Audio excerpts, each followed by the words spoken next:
बिल्लाहिस्समीउल अलीम मिनश्शैतानिर रजीम बिस्मिल्लाहिर्रहमानिर्रहीम।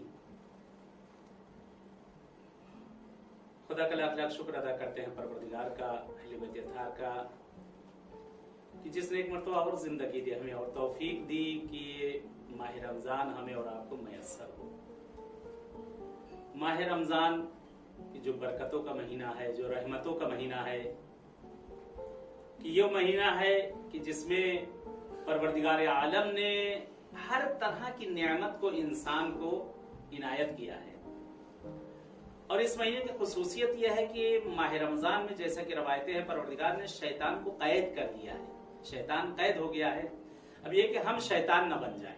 शैतान को तो कैद कर दिया गया है कि बाज़ मौक़िफ़ होता है कि इंसान खुद शैतान बन जाता है, शैतान की सारी हरकतें करना। शैतान कहेगा कि भाई हमको तो कैद किया गया था, तुम खुद शैतान बन गए, तो इसमें हमारी क्या गलती है। माह रमजान नफ्स के ऊपर कंट्रोल करने का नाम है। माह रमजान गुनाहों से दूरी का नाम है। माह रमजान जबान को काबू में रखने का नाम है। माह रमजान नामहरमों से चश्मपोशी करने का नाम है। माह रमजान हर मुहर्रमात से दूर होने का नाम है। माह रमजान लोगों को नेकी करने का नाम है। माह रमजान अदब व एहतराम का नाम है।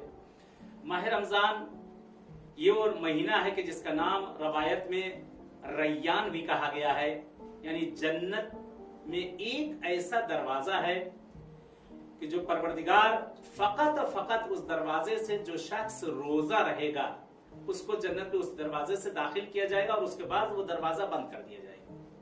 यानी कितनी बड़ी रहमत परवरदिगार ने हमारे और आपके लिए बहरहाल भेजी है। और इससे जितना इस्तेफादा कर सकते हैं, जितना फायदा उठा सकते हैं, उतना फायदा उठाइए। इंशाअल्लाह मुख्तलिफ मौज़ूआत पे आपसे बहस होती है और होती रहेगी इंशाअल्लाह।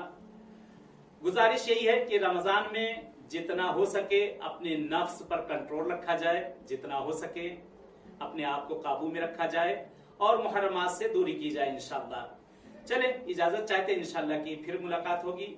वस्सलामु अलैकुम व रहमतुल्लाहि